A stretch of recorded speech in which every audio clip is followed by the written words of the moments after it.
ओम शांति। ओम शांति। ओम शांति। ओम शांति। ओम शांति। आज 22/8/2024। आज बाबा ने मीठी मधुर मुरली में बताया कि तुम बहुत ही भाग्यशाली आत्माएं हो। तुम्हारा पार्ट बहुत ही विशेष है ना। तुम क्योंकि क्या कहलाते हो? ब्राह्मण चोटी। तो ब्राह्मण चोटी माना भाग्यशाली आत्मा। कौन है वो ब्राह्मण चोटी?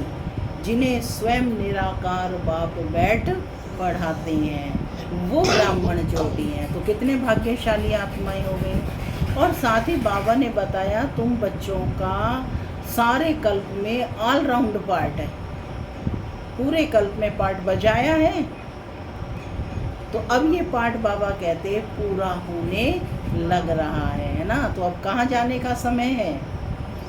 कहाँ जाने का समय है? घर चलने का समय है। जब पाठ पूरा होता है तो घर जाने का समय होता है। तो बाबा कहते कि इस जो ड्रामा है, ये जो ये वर्ल्ड ड्रामा है, इसमें सबसे बड़ी पोजीशन किसकी है? साथ ही बाबा ने ये बताया कि किसकी पोजीशन सबसे बड़ी है। किसकी पोजीशन सबसे? बाप की सबसे बड़ी है। सुनते हैं आज के डायरेक्ट ईश्वरीय महावाक्य। ओम शांति। बाबा कहते मीठे बच्चे, अरे मुख से बोला करो, क्या कहते बाबा? पहला संबोधन मीठे बच्चे। तो हमें पता होना चाहिए हमारा संबोधन क्या है। तो बाबा कहते, अभी भी आवाज नहीं है। बाबा कहते मीठे बच्चे तुमने सारे कल्प में ऑल राउंड पार्ट बजाया है। अब पार्ट पूरा हुआ, घर चलना है। तुमने सारे कल्प में ऑल राउंड पार्ट बजाया है। अब पार्ट पूरा हुआ, घर चलना है।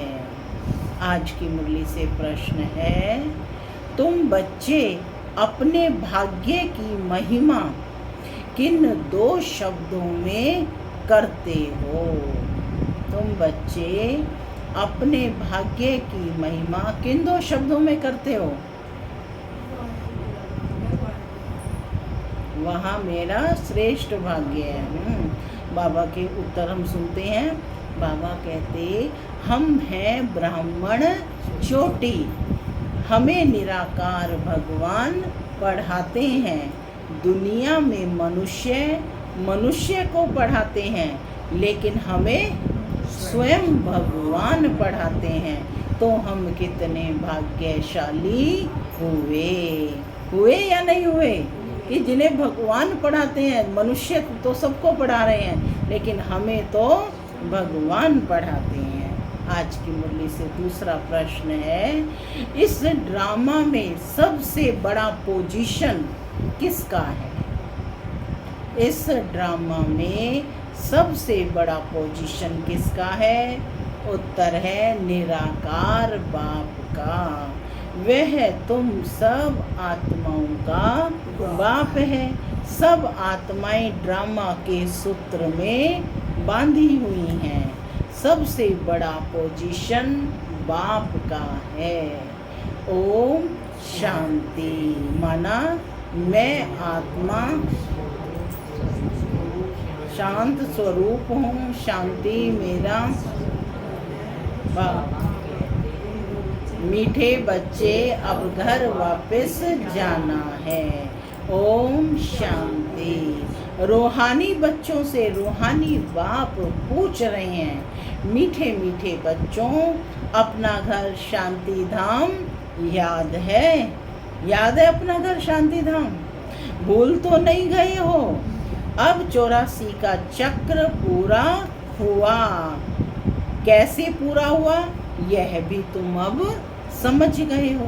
सतयुग से लेकर कलयुग अंत तक ऐसे और कोई पूछ ना सके। मीठे मीठे लाडले बच्चों से बाबा पूछते हैं। अभी बाबा ने मीठे बच्चे संबोधन किया और अभी कह रहे हैं मीठे मीठे लाडले बच्चों से बाबा पूछते हैं कि अब घर चलना है ना, चलना है, पूछ रहे हैं, बोलो चलना है। हाँ बाबा चलना है, फक्र से बोलो हाँ बाबा चलना है। घर चलकर फिर सुख धाम में आना है। यह सुख धाम तो नहीं है, यह है पुरानी दुनिया दुख धाम, और वह है शांति धाम नई दुनिया सुख धाम। अब इस दुख से मुक्त हो जाना है, मुक्ति धाम। अब इस दुख से मुक्त हो जाना है, मुक्ति धाम। मुक्ति धाम अथवा शांति धाम जैसे कि सामने खड़े हैं। चित्र विजुअलाइज करो कि ये हमारे सामने ही खड़े। अब हम गए कि गए। वह है घर, फिर तुम नए विश्व में आएंगे जहाँ पवित्रता सुख शांति भी होगी। यह तो समझते हैं ना, गाते भी यह हैं, बाप को भी पुकारते हैं कि हे पतित पावन आओ, इस पतित दुनिया से हमको ले चलो, इसमें बहुत दुख है, हमको सुख में ले चलो। स्मृति में आता है स्वर्ग को सब याद करते हैं, आज तक भी याद करते हैं ना स्वर्ग को। शरीर छोड़ा तो कहेंगे स्वर्ग पधारा। लेफ्ट फॉर हेवनली अबॉर्ड, किसने लेफ्ट किया? आत्मा छोड़कर कहाँ चली गई? आत्मा ने। शरीर तो यहीं रहता है, शरीर जाता है क्या? नहीं, आत्मा ही जाती है। अभी तुम बच्चे ही शांति धाम सुख धाम को जानते हो और कोई नहीं जानते। तुम बच्चों की बुद्धि में नॉलेज है शांति धाम क्या है और सुख धाम क्या है। कल की मुरली में भी था, आया था, क्या आया था? तुम्हारी एक आंख में है शांति धाम और एक आंख में है सुख धाम, है ना। पहले घर जाना है फिर सुख धाम में आना है। तो देखो बाबा कितनी अच्छी रीति एक एक चीज स्पष्ट करके बच्चों को समझाते हैं। ऐसे कोई समझाता है? बाबा बार बार समझाते हैं कि तुम बच्चों की बुद्धि में ये नॉलेज है। बाबा कहते तुम सुख धाम में थे, अब फिर दुख धाम में आए हो। सेकंड मिनट घंटे वर्ष बीत गए, अब 5000 वर्ष में बाकी कुछ दिन रहते हैं। समय की पहचान दे रहे हैं कि कुछ समय ही रह रहा है। बाप बच्चों को स्मृति दिलाते रहते हैं, बहुत सहज बात है। कल भी बाबा ने कहा ज्ञान भी सहज है और बात भी सहज है, इसमें मूंझने की तो दरकार नहीं। आत्मा 84 जन्म कैसे लेती है ये किसी को भी पता नहीं है। लाखों वर्ष की बात तो किसको याद भी रहना मुश्किल है।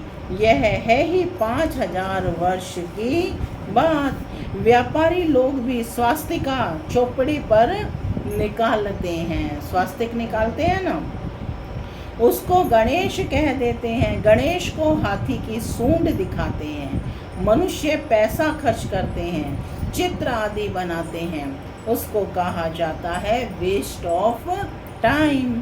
तुम्हारे में कितनी ताकत थी वह दिन प्रतिदिन कम होती गई है, जैसे मोटर से पेट्रोल कम होता जाता है।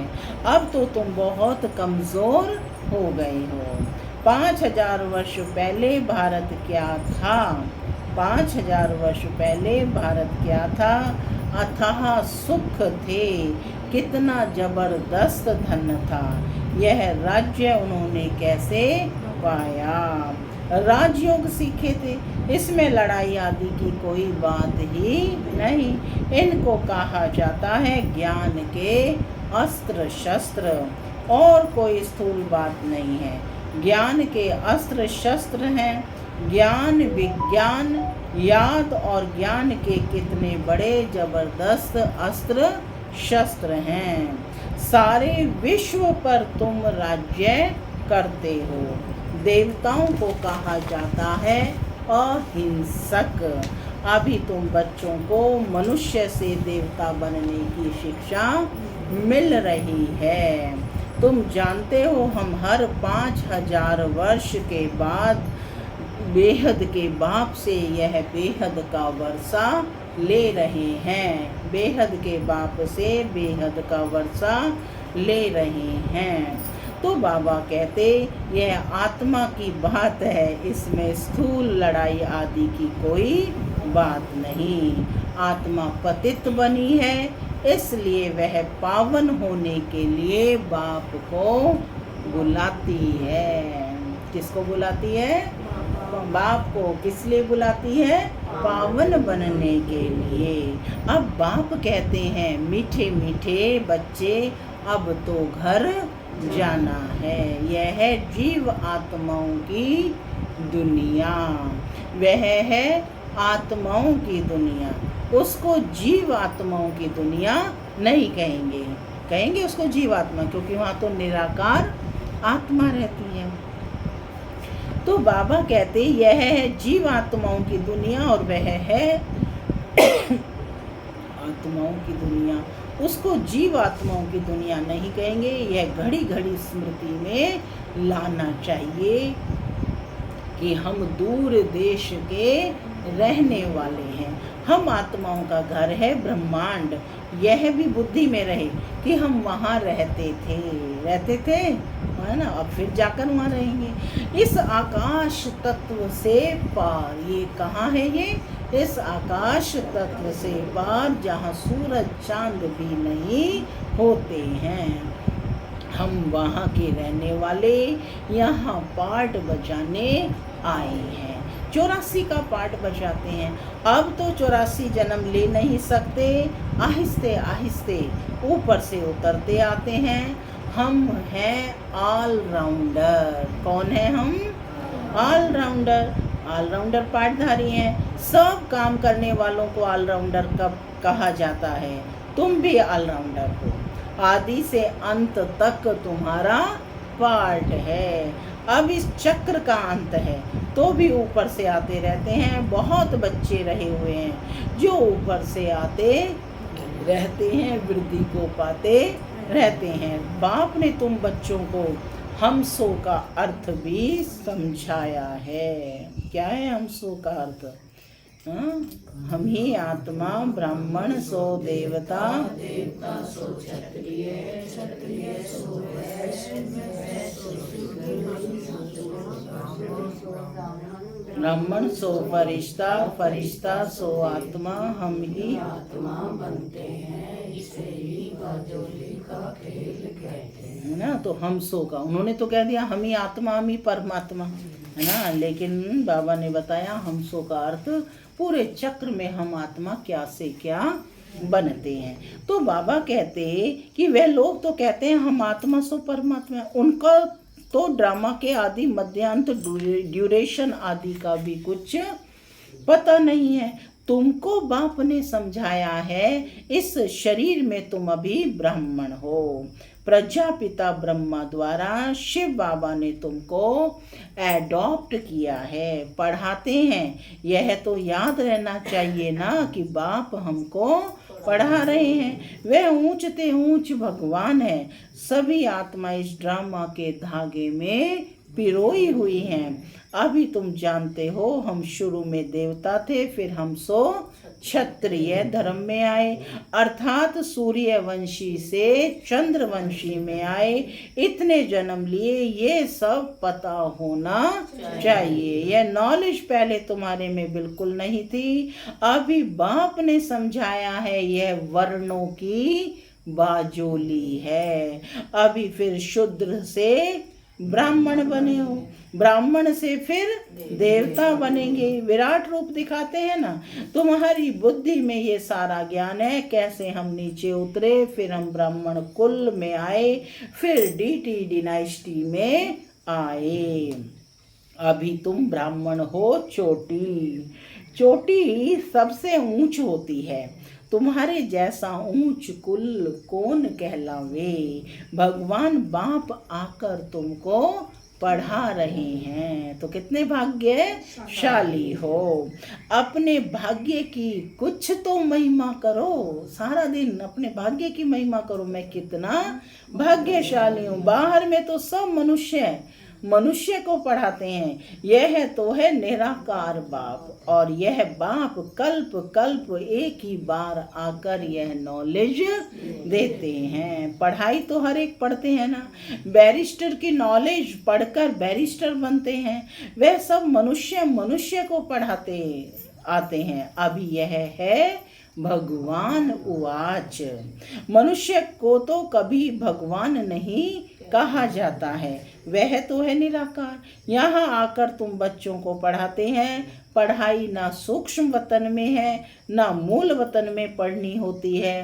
पढ़ाई होती ही यहाँ है, इस स्थूल वतन में ही पढ़ाई पढ़नी होती है। इसमें मूंझने की कोई बात नहीं है। स्कूल में कभी स्टूडेंट कहेंगे कि हम मूंझते हैं, कहते हैं वो कि क्या हम मूंझते हैं, हमको निश्चय नहीं होता।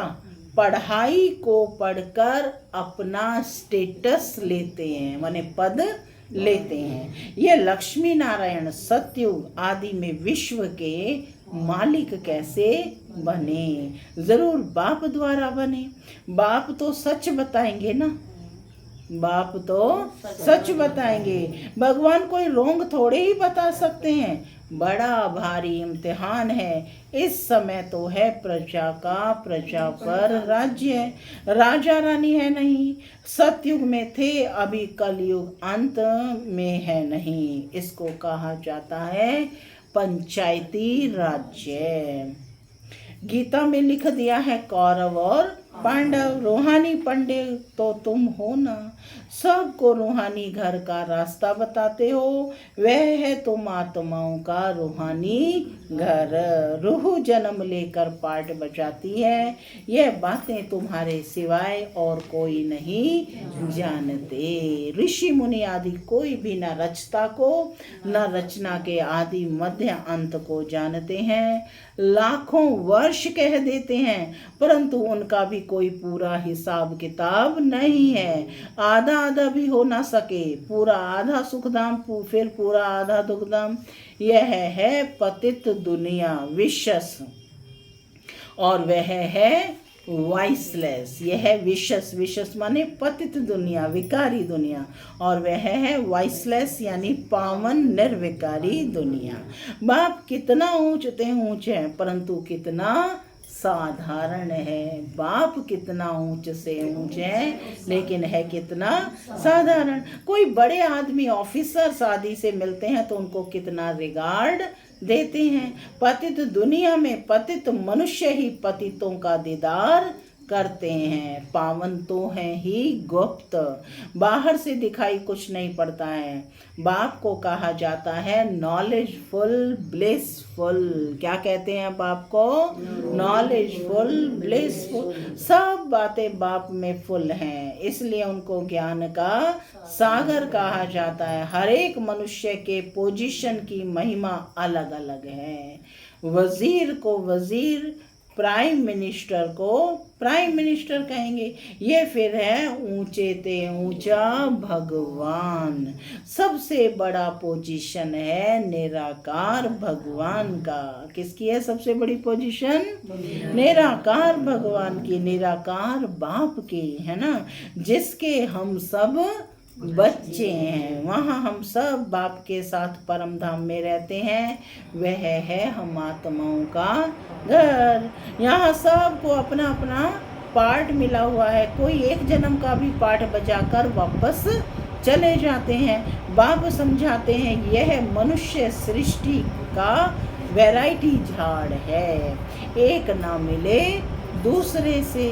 आत्मा तो एक जैसी है, बाकी शरीर एक ना मिले दूसरे से। नाटक भी दिखाते हैं ना, जिसमें एक जैसी दो शक्ल बनाते हैं और जिसमें फिर मूंझ जाते हैं कि पता नहीं कि हमारा पति यह है या यह है।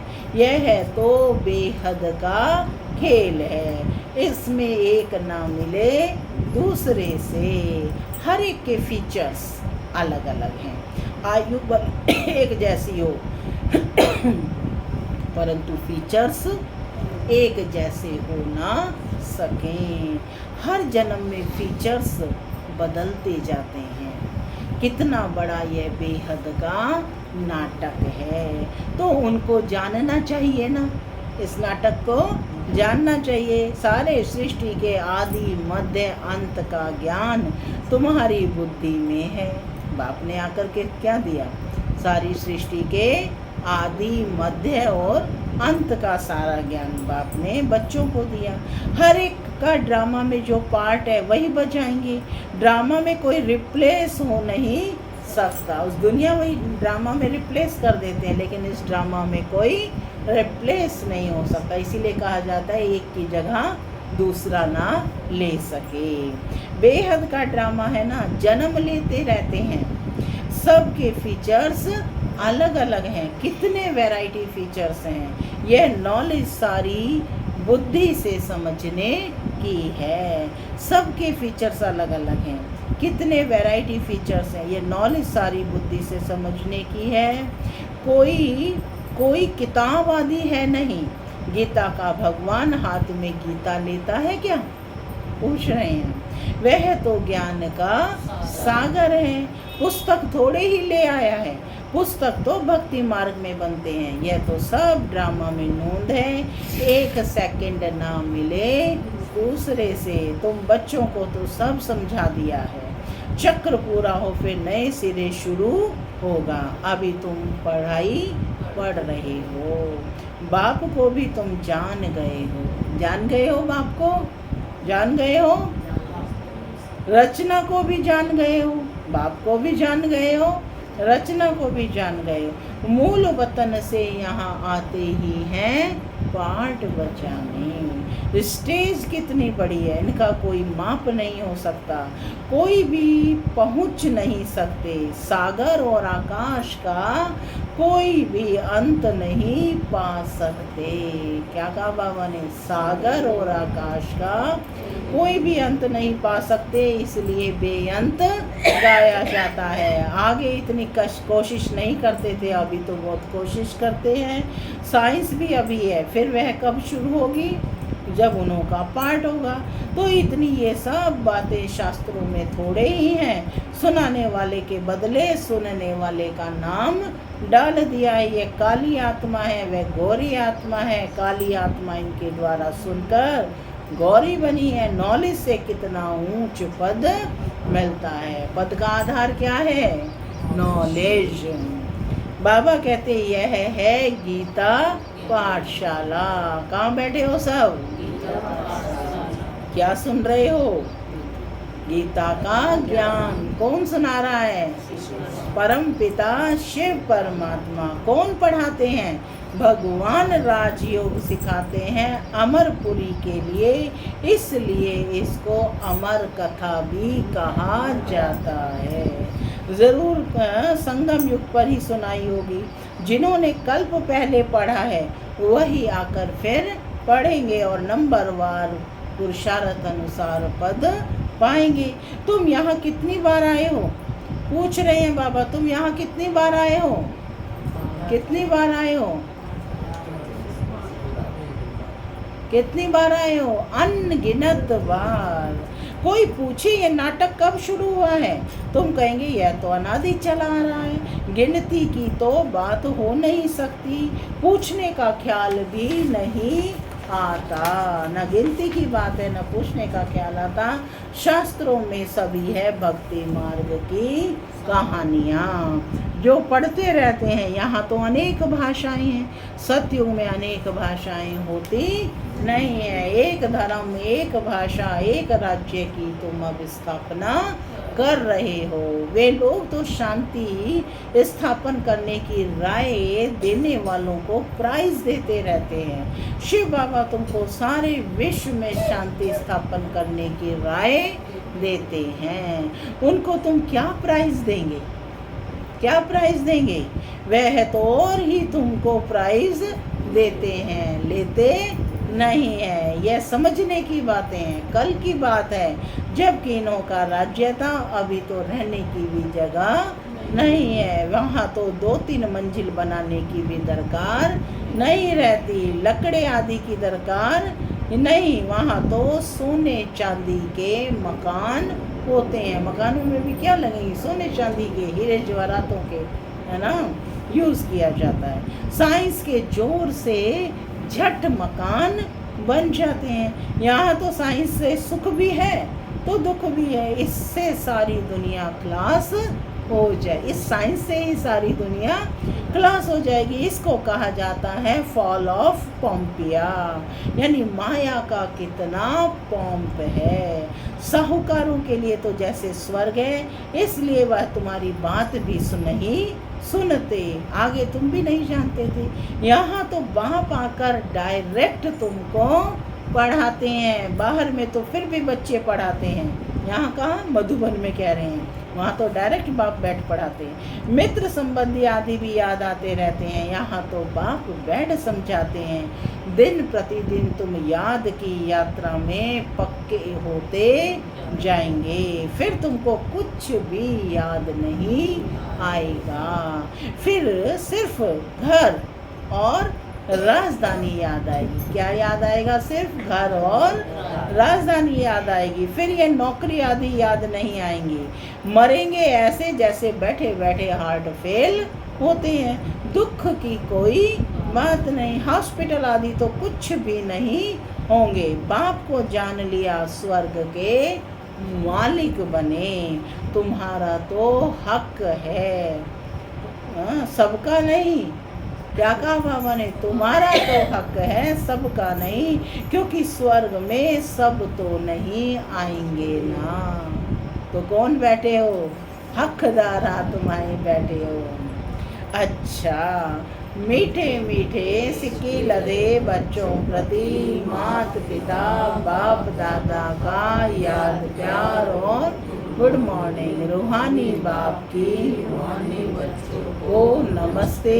हम रूहानी बच्चों की रूहानी माता पिता बाप दादा को याद प्यार नमस्ते नमस्ते। सदा रहो हंसते, बनो फरिश्ते। धारणा के लिए मुख्य सार: पहला, रूहानी पंडा बन सबको रूहानी घर का रास्ता बताना है। ज्ञान और योग के अस्त्र शस्त्र से सारे विश्व पर राज्य करना है। डबल अहिंसक बनना है। दूसरा, 84 जन्म का ऑलराउंड पार्ट बजाने वालों को अभी ऑलराउंडर बनना है। जिन्होंने 84 जन्म का पार्ट बजाना है उनको इस समय ऑलराउंडर बनना है। हर कार्य में अपना सहयोग देना है, सब काम करने हैं। बेहद के वैरायटी ड्रामा में हर एक एक्टर का पार्ट देखते हुए हर्षित रहना है। आज का वरदान है: अविनाशी उमंग उत्साह द्वारा तूफान को तोहफा बनाने वाले श्रेष्ठ ब्राह्मण आत्मा भव। अविनाशी उमंग उत्साह द्वारा तूफान को तोहफा बनाने वाले श्रेष्ठ ब्राह्मण आत्मा भव। उमंग उत्साही ब्राह्मणों की उड़ती कला के पंख हैं। ब्राह्मणों के कौन से दो पंख हैं? उमंग और उत्साह। इन्हीं पंखों से बाबा कहते सदा उड़ते रहो। यह उमंग उत्साह ब्राह्मणों के लिए बड़ी से बड़ी शक्ति है। निरस जीवन नहीं है, उमंग उत्साह का रस सदा है। उमंग उत्साह मुश्किल को भी सहज कर देता है। वे कभी दिल शिकस्त नहीं हो सकते।